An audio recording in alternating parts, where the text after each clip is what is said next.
Rejoice, everyone. We're back with another Sekhie Reacts to Fate. This week, Geronimo. Geronimo! I don't have to jump, do I? No. I was genuinely going to try to pronounce his Mescalero Chiricahua name. And I actually have a friend who is Mescalero Apache. And we spent like 45 minutes trying to figure out how exactly it would be pronounced. Because it was a name that she'd never said before. I can't pronounce it very easily.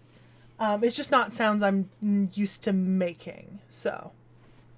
But rest assured, we know that Geronimo is not his given name. It is not the Athapascan name for him. Yeah. So wait, knick-knack. What did you know about Geronimo? That he fought the United States and Mexico? Okay. I've actually have good notes on him this time. If you're talking about what I knew before this. Yeah, I mean that was kind of it because I think because fun fact, the only thing I knew Geronimo from was the fact that it's something you yell when you jump. This one I actually like. Here's the thing, like now like I know that Geronimo is a historical figure, right? But like when I was in like elementary school, middle school, I just thought it was something you yelled when you jumped. See, if I move way further back from this episode, like back to before I saw him in FGO, that's all I knew him for too. And it's because the U.S. military has basically, it was a tradition for a while. I don't know if it's still popularly used by the military, but it used to be when jumping out of planes, the members of the military would yell Geronimo as a way to show that they weren't afraid of the jump that they were about to make before they jumped. Look, I mean, honestly, that's kind of endearing, though, isn't it? To like take a look at this guy who was on an enemy side to the United States, yeah. And the United States looks at him and says, "No, this guy is a name we're going to associate with being brave, ballsy, and brave." Yep. Well, and I think that's it's going to get into something that we talk about later, but Geronimo was in an interesting place in sort of the way that he was regarded by other Native peoples and the U.S. government, because there were Native peoples who did not like him very much and did not appreciate what he was doing because they feared the retaliation of the U.S. government in response to him, right? So it's kind of an interesting place for him to be sort of in history. So obviously we know he's Mescalero Apache, or Mescalero Chiricahua, right? The Apache are a pretty large and widespread tribe across the United States. So not super important to kind of cover their history. Although, if anyone is curious about the history of the Apache, I would recommend going and checking out some of the videos on the channel The Lore Lodge, because, so, dude does like missing 411 stuff, but one of the things he does is he'll talk about missing 411 and then he'll be like, but let's talk about the land that this happened on, and then he'll go on like a 40-minute history tangent, like in really great detail about like the Native American tribes of that land and that sort of thing. And he's got really good videos like that. So honestly, if you're curious about this, I would go check out some of his videos. It's fun that we have an actual photograph of him too. We do. That's not always the case, but we do have a photo. That's fun. I like that. So Geronimo was born in what today is New Mexico, which was not New Mexico when he was born. It was, in fact, Mexico. And there's not a whole lot about his childhood that's really well known. I mean, keep in mind, the U.S. doesn't keep records like that, and it was also a part of Mexico at the time, and then there's been a series of conflicts over the land, and groups have changed and moved. So we know that he was born in 1829, but he doesn't really start to become a major part of American history until a fair bit later, actually the 1850s. And then from the 1850s to his death, he would continue to be a very interesting figure in American history, you know, especially because 1850s to like 1900 in the U.S. when dealing with native tribes is a particularly what's a good word here? Particularly fraught climate. Tenuous, fraught. War. Unpleasant. Downright antagonistic in some ways. I mean, it's not great. It's not a good time for anyone really.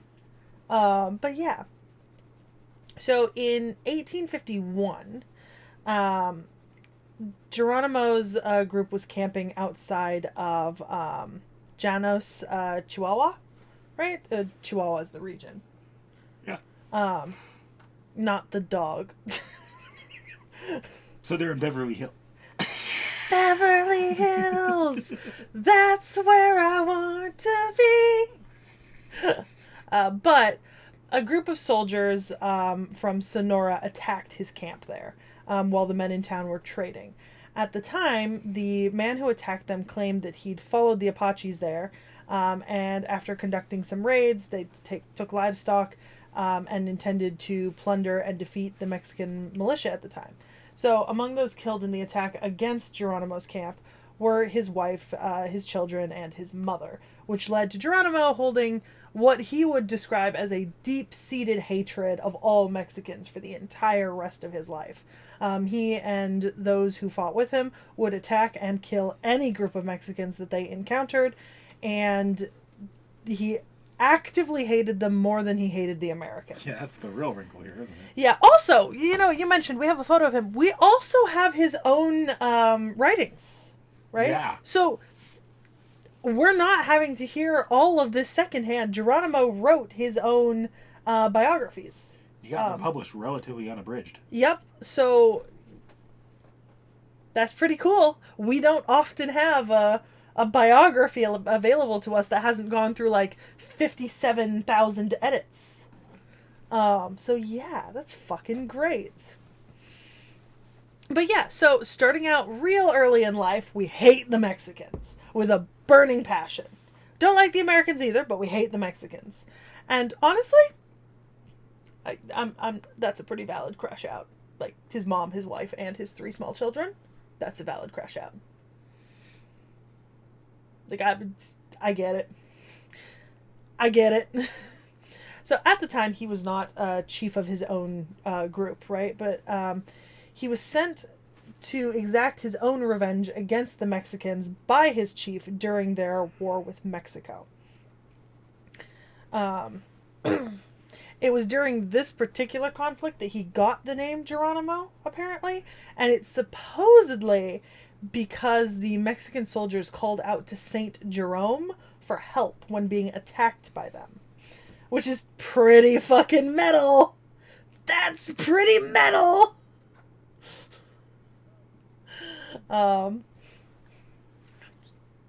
It's so weird to be doing someone who's like so recent, and have so much of his own sort of words and say, because it's not me saying like, yes, this is what the government said about him.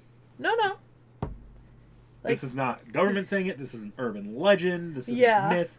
This is recorded history written in both in the what was it, first person sources and Yep. Fun fact. Primary sources. Fun fact. I think my great grandpa was alive at the same time as him.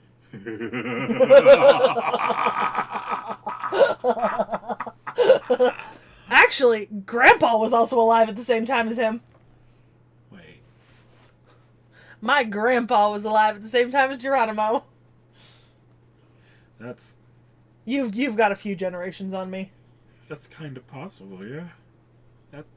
That's possible. Yeah. Little known factoid on the channel that's not going to do anyone any good. My grandfather was born in 1899, 100 years before me. Well, let's just say there's a pretty good age gap somewhere in that genealogy. So, throughout the 1850s to 1860s, Geronimo participated in many attacks on Mexicans in the area that he was living, moving around alongside his tribe of Apaches. It's written there, but Bedonkohe Apaches, the particular subgroup inside of the overarching hierarchy. So for about 10 years, he basically moved around, attacked the Mexicans, lived his life, etc. Often this was done, retaliation happened, but such is the story of these kind of conflicts. In the 1870s, the Mexicans began concertedly attacking the Apache, and so months of fighting happened in the mountains. And at the time, I think because of the amount of fighting, the Apache chiefs decided that they needed to offer a peace treaty to the Mexicans, right? So at Casas Grandes, they enacted a peace treaty where they agreed that they were not going to fight each other anymore, and then the Mexican troops gave a bunch of mezcal to the Apaches as sort of a gift of peace. And then after the Apaches had all gotten drunk, they tried to murder them all. Actually successfully killing about 20 of them before the Apaches were forced to retreat into the mountains. At one point in Geronimo's autobiography, when talking about this, he does say, in fact, it has been a long time since, but I still have no love for the Mexicans because with me they were always treacherous and malicious. One time that they were looking at peace. Yeah. Nope, peace will not be had. Geronimo essentially continued to fight against both Mexican troops and the United States from around the 1850s to the 1880s. And keep in mind, we say that he hated the Mexicans more. That does not dismiss the fact that he also hated the United States. This is not a case of him siding with the U.S. over Mexico, right? This man hated both nations equally. Why not both? Yeah. And this hatred is kind of baked into the fact that Mexico and the U.S. were laying claims on land that was traditionally Apache, and they were trying to force them to conform with their own standards of living and economy and that sort of thing, and also trying to impose their own religions, right? So it's all this hatred is bound up in the way that the United States and Mexico were attempting to claim land and establish themselves as essentially large empires for both of them.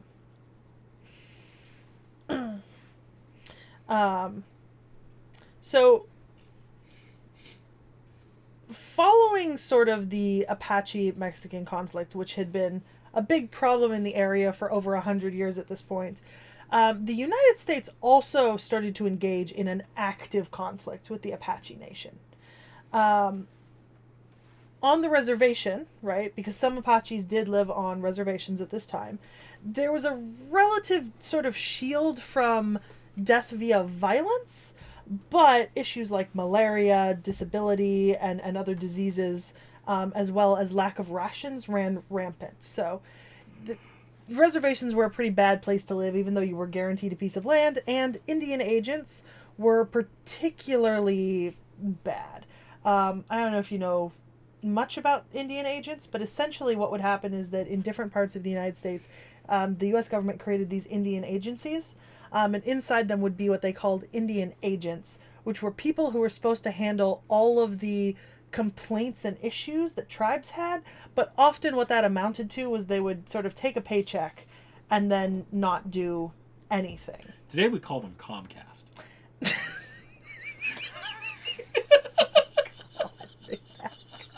Oh my god! Jesus fucking Christ.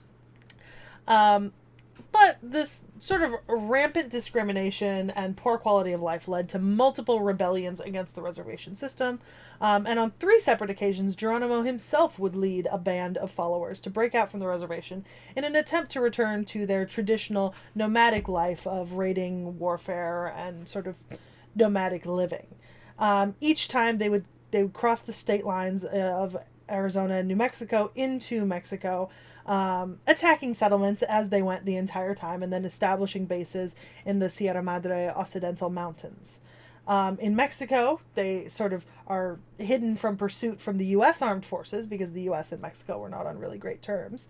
And because they knew the terrain of this area, right? Like, this is some of their traditional territory, so they know what the terrain is like. They're able to avoid pursuit.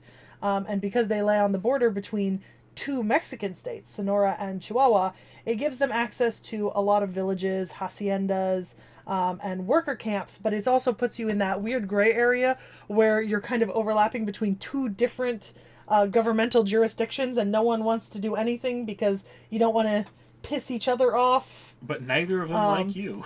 Yeah, but they also, fun jurisdictional issues. So, that's great.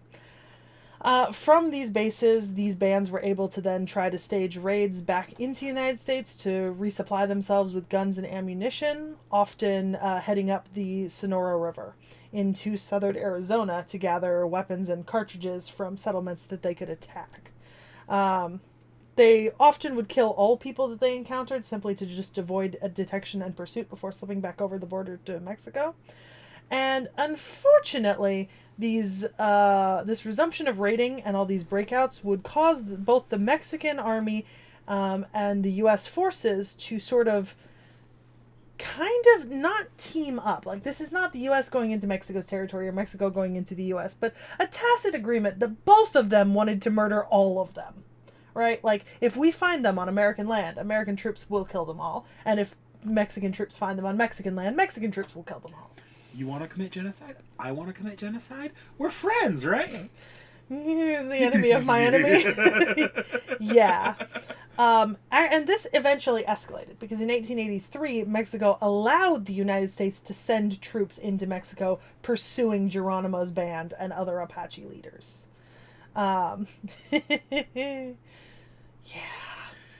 Woof. Look, you pissed off someone when one country allows another country's invading army to cross their borders to chase you. And this is like right at the cusp of the, like, isn't this like either, I don't know my Mexican-American War time period correctly, but this is not that far removed, right?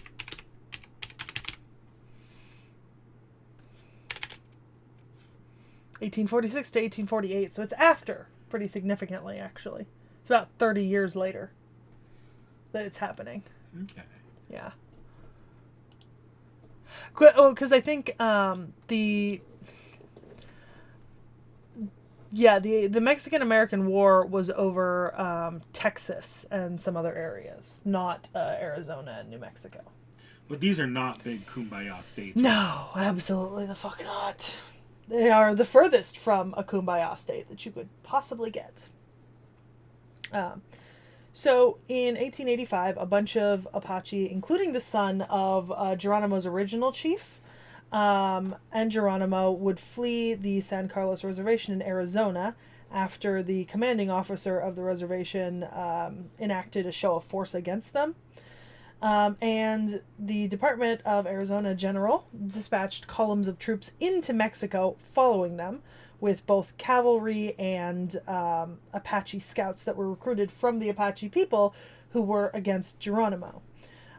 These Apache units that they had recruited actually proved quite effective in hunting down their former comrades and then killing them. And it created a very unsettling environment for Geronimo and his people who were being hunted down by their own tribesmen and killed. This group would pursue them through the summer and autumn and back across the border into the United States while they continued to raid settlements. And eventually, the persistent pursuit sort of discouraged the other Apache leaders and Geronimo, which eventually led to a capitulation because they were just losing members to attacks and people didn't want to side with them. And it was sort of a relentless pursuit over many, many months. They launched a second expedition into Mexico a year after, in 1886, to locate Geronimo and his band. And at this point, the Apache bands asked to negotiate for surrender with the American government. But before they could manage to do that, Mexican troops arrived. They mistook the scouts that the U.S. troops had brought with them for the enemy Apaches. And then attacked and killed several American troops, creating a bit of an incident across the border, which eventually led to multiple days of negotiations in 1886. This is actually where we get several pictures of Geronimo. We have a picture of him with two of his sons that was taken at his request during these days of negotiations. These are the only photos we have of his surrender.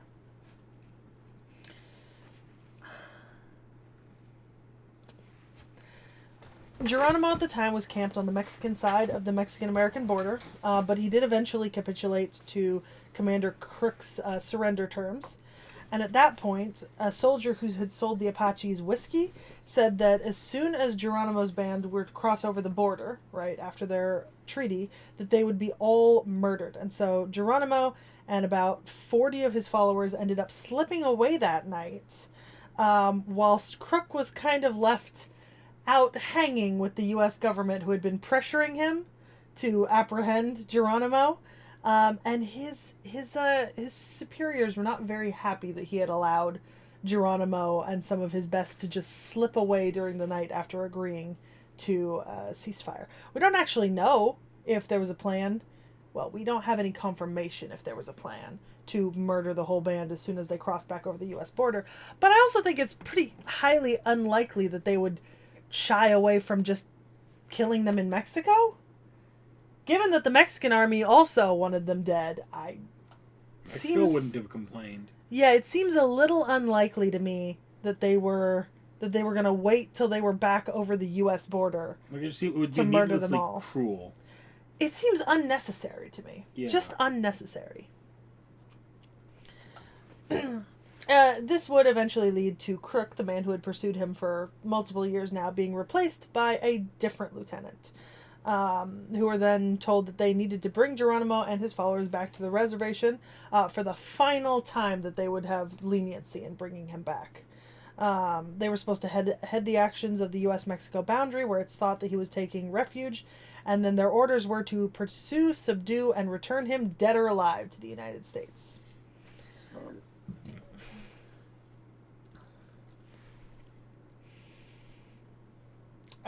Over the next couple months, they hunted him down. At one point, Gatewood needed to surrender to Geronimo, and at other points, Geronimo would need to kind of skedaddle out of someplace real fast because the American army was approaching. But eventually, near the end of the year in 1886, at Skeleton Canyon in Arizona, Geronimo and his small band would surrender to the U.S. government. The gun he had at the time, a Winchester 1876 rifle, is actually on display at the United States Military Academy in West Point today.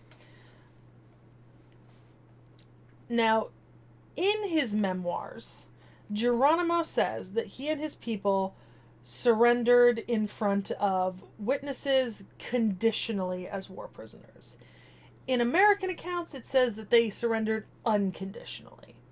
So we've got a little bit of debate here over the status of the surrender, but eventually General Howard would say that part of his surrender was accepted as that of a dangerous outlaw without condition, and Howard's account was contested in front of the U.S. Senate because of saying this.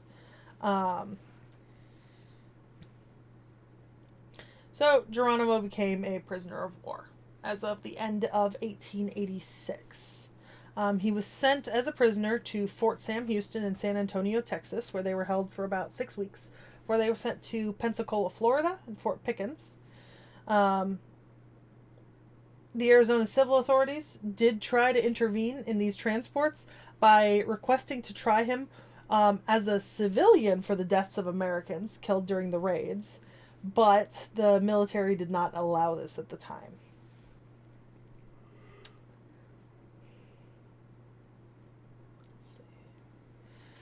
He would remain at Fort Pickens until 1888, when they would be relocated to Alabama and reunited with their families, because he's moving with his whole group.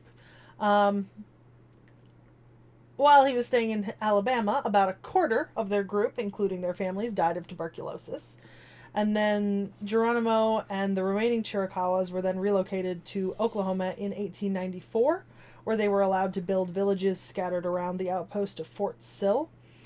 Geronimo was given a plot of land where he took up farming.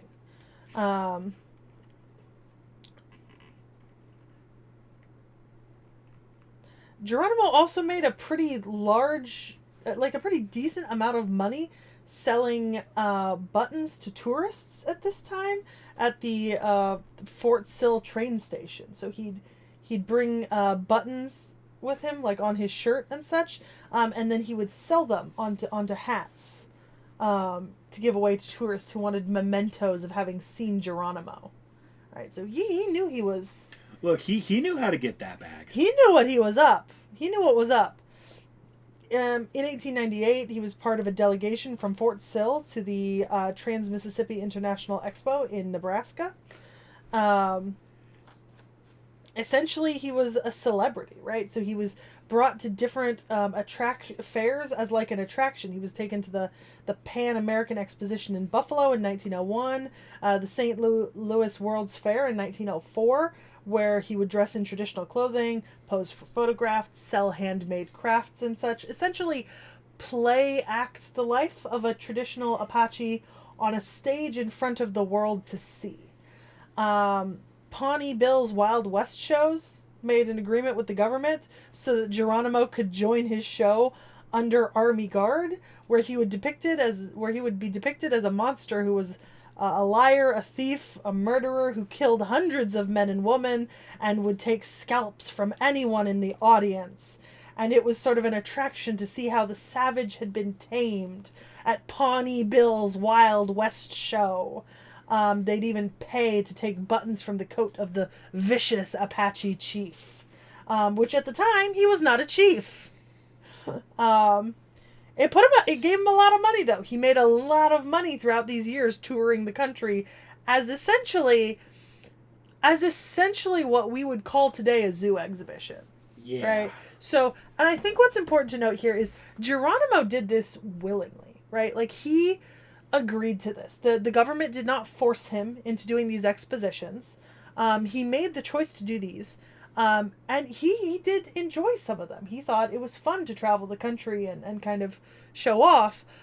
But Geronimo was not the only Native American person who was put into these human exhibitions at different fairs around the United States and sometimes transported over the oceans to Europe. And that is not a sentiment shared with everyone who is exhibited at these human expositions. Where Geronimo could go about it in general good,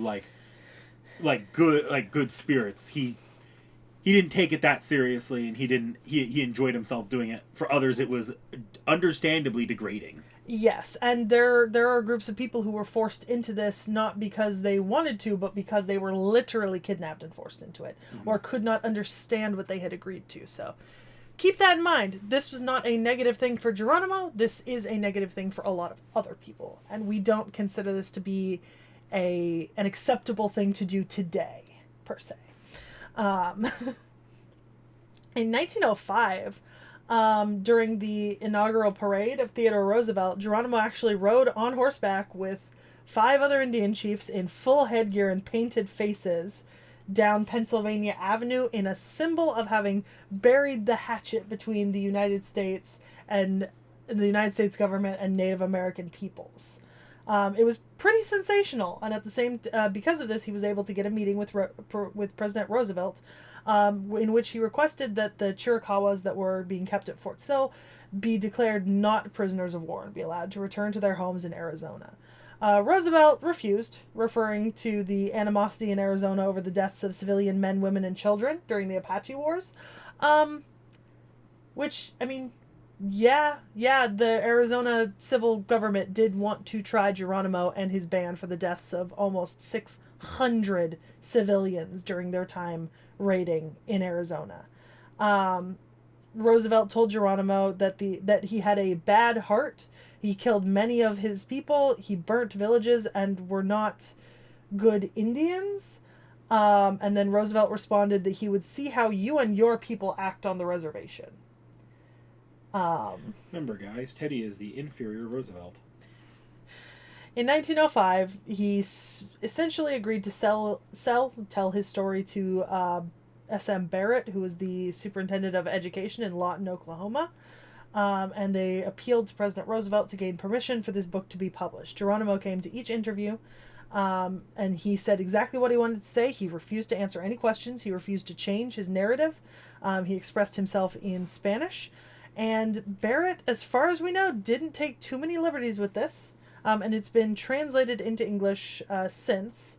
Re-edited a few times, actually, to remove Barrett's footnotes from the text. And then later in the year, he was brought by the Indian Office to Texas, where he shot a buffalo in a staged roundup for the 101 Ranch Real Wild West National Editorial Association exhibition. And keep in mind, he's still being escorted to each and every one of these events by armed soldiers because he's still technically a prisoner of war.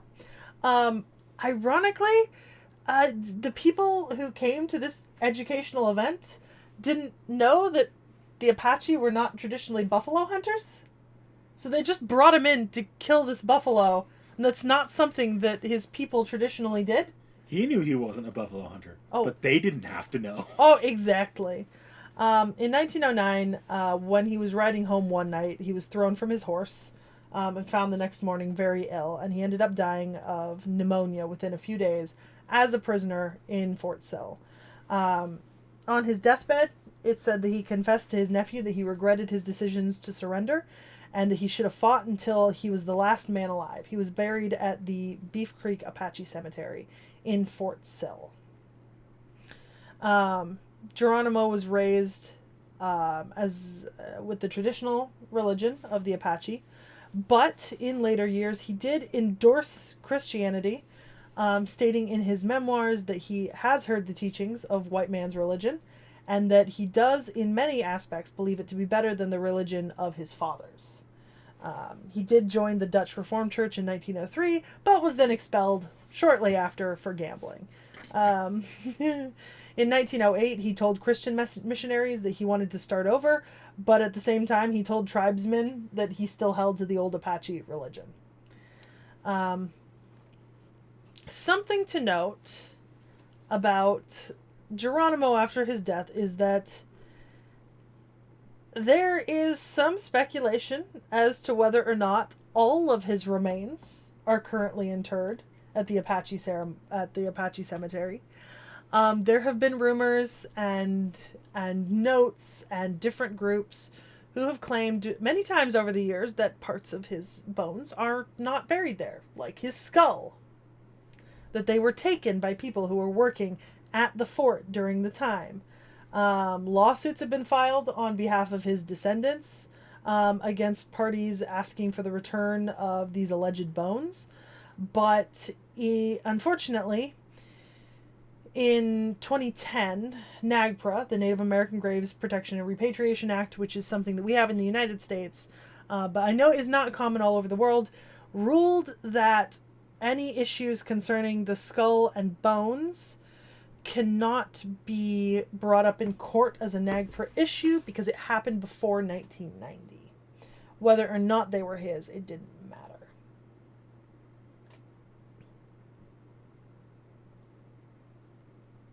Geronimo! I'm not jumping out of a plane. No. Oh, you know what? There was also some controversy.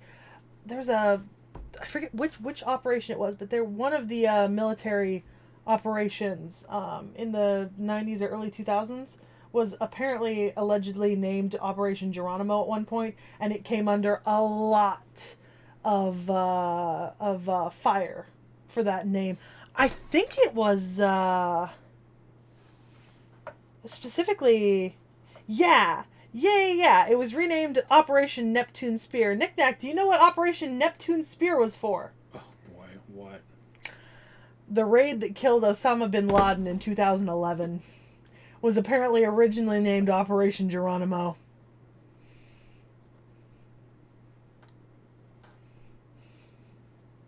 Not a good look. U.S. military, not a good look.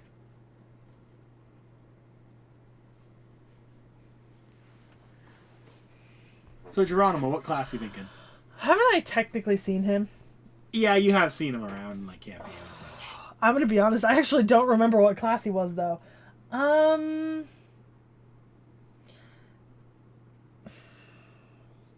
god, all the classes have just blanked from my head. Is he a saber or a rider? No. The Lancer? Nope. Oh wow. Completely forgotten what he is. Geronimo is a caster servant. Oh, okay. Yeah, okay. So I have seen him. All right.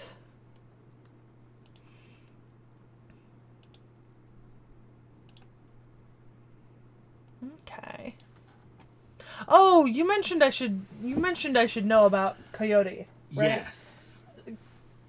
Coyote is a spirit that's present in multiple different Native American mythologies, usually represented as a trickster deity, right? So Coyote shows up as like Father Coyote or Brother Coyote, and he's often performing mischief before being stopped by characters of folklore or other deities. But mischief that causes interesting things to happen, usually. Sometimes it can be on the malicious side, sometimes it isn't. So, Geronimo here is just very notable as being our, as of now, sole representation of Native American history in FGO. Yeah. He is a remarkably calm and intelligent servant, being very clear-headed even under pressure. However, it is possible to anger him, and if one does, he will show the ferocity in battle that, earned him his battlefield reputation. Yeah. Geronimo is also sort of, a mage. Mm-hmm. At least others would classify him as such. Mm-hmm. At minimum, they'd classify him as a spellcaster. I'll take a moment now to mention that NOS has clarified that while magecraft is something that is practiced worldwide, the Americas were disconnected enough from the generally European-centered Mages Association that magecraft developed entirely different prior to European colonization. Which would make a whole lot of sense. So that means that Native Americans and indigenous people to the Americas in general likely had a completely different outlook on magecraft from just every other mage you'll see in Tight Moon. Mm-hmm. That makes sense. Okay. Alright, I've got a couple relationships, but not many. He is not a very well expanded on servant. Young invader, for someone as skilled as you to die so young, a youngster from the winning side of the battle, I bear no ill will against him. I would only do so were he a soldier of the winning side. I mean, it makes sense. While I, too, am generally an outlaw in the world of magic, I have no idea what is going on with that child. No one else does either. Blavatsky is just Blavatsky. Don't worry about it. Don't worry about it. Okay. Yeah, I do remember him in E Pluribus Unum. So, Geronimo... Because he was like our main helper through most of E Pluribus Unum. Like, he was there all the time. In the early parts. He was part of the group that died fighting Maven Coulter. Okay. Yeah. Alright. So Geronimo is a very capable mage. He lacks much of the polish that the Mages Association has with their magecraft. To their eyes, it would seem crude, but just based on techniques that are shown. But his magecraft, such as like Bounded Fields, are on an equal level, if not surpassing them, even though their magecraft is technically more complex. Mm-hmm. His magecraft in particular is called Shamanism by Fate, which involves having a dialogue with spirits to borrow their strength. Which honestly does actually fall pretty in line with the way that Native Americans practice their religion, because it was often said that you would borrow the strength of the spirits. On top of his magecraft, he's also very, very capable in martial combat, as you'd imagine hearing his history, using bows, spears, and knives. Mm-hmm. Then you saw that he has a coyote spirit, which joins him in battle. Yeah. And then we've got Noble Phantasm, which is Tsago Degi Nalea. Here, Geronimo summons a giant coyote that is a representation of the legends of the Apache people, just on a bit of a smaller scale.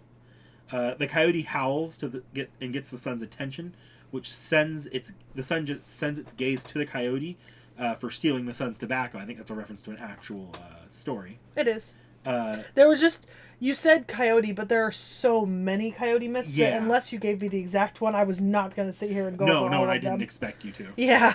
And that creates a burning fire that damages the enemies in the area as well as empowers Geronimo's allies. You know, if I had a nickel for every time I saw a project that involved some level of animation that featured Coyote, the spirit in it, I'd have 2 nickels. Which is not a lot. It's odd that happened twice. You want to know what the other one is? What's that? Atlantis, the second movie. Oh. Milo's Return? Oh, yeah, I remember that. Yeah. Yeah. All right. Oh, I was already here. Oh, yeah, I was looking at the artist. Let's see. Same character designer for Martha, Ushiwakamaru, Taira no Kagekyo, Samayi, Hephaestion, Nemesine. They're also just the general illustrator for all those illustrations in case files. Yeah. 10 out of 10. Okay. Oh, yeah, very, very little on him. Oh, that's right. Oh, yeah, you're right. Oh, what the hell?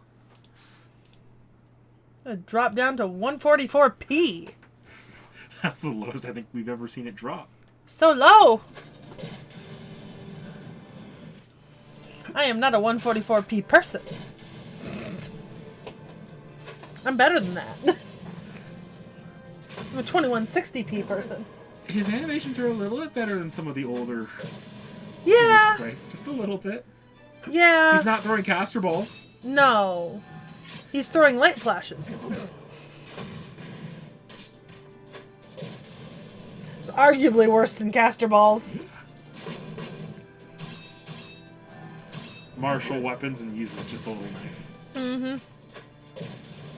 Especially knowing he was so famed for using rifle and gun, you know? I'm a little surprised they didn't give us his famous rifle or Colt. Fair enough. Yeah.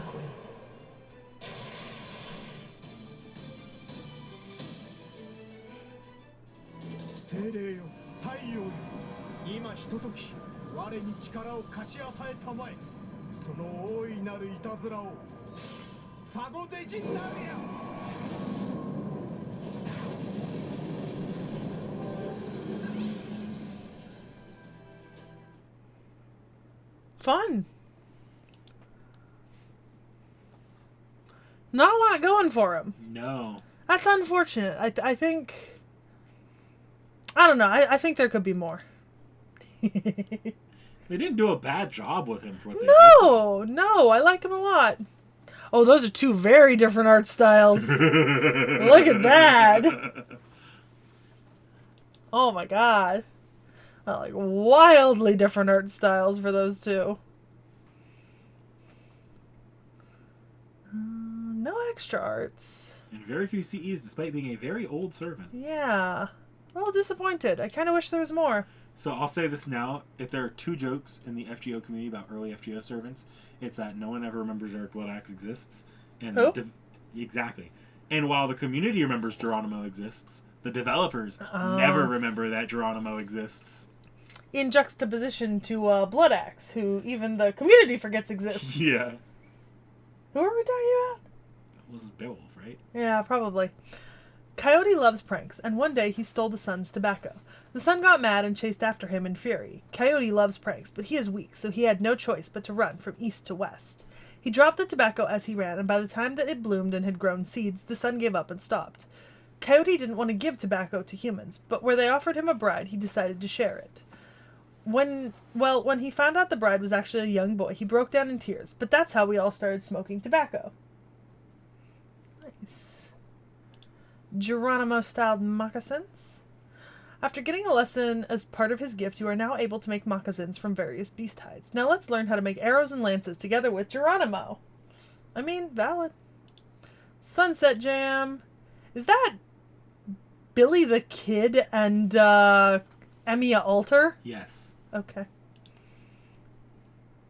The ivories are tickled, the brass reverberates, and the beats pounded to the rhythm. All this combines into a single melody, and it echoes into the crimson sky. Okay, that's from some servant festival. Aww! Look! Here's 2 of my favorites! Look at them! I love them. Back? Can't you tell? Oh, it's Lobo. Sorry, I was looking for a head and I didn't see a head. Oh, it's Lobo. I didn't see the wolf. Oh, and it's voiced. 深い夜闇が森を覆い隠すなら、灯した明かりで照らすまでだな。暖かい。眩しい。ロボは大丈夫?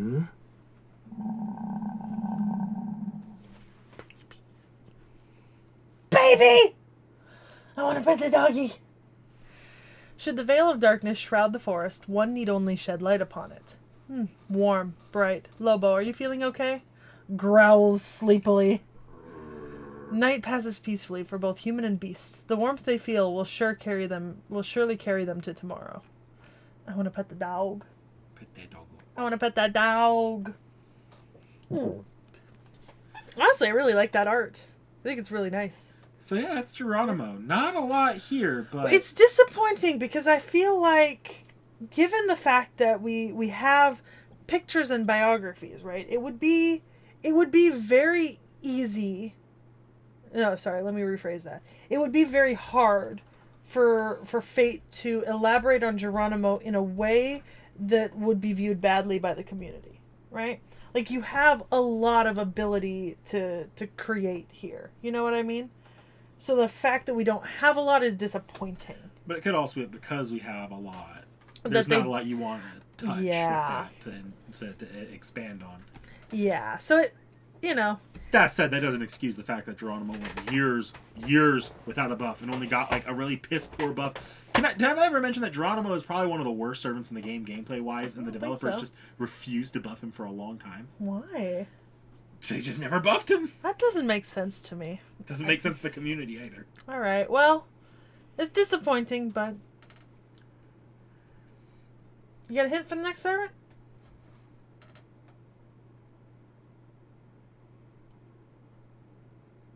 We can always go harness my cats to a chariot and get going. See you guys next time.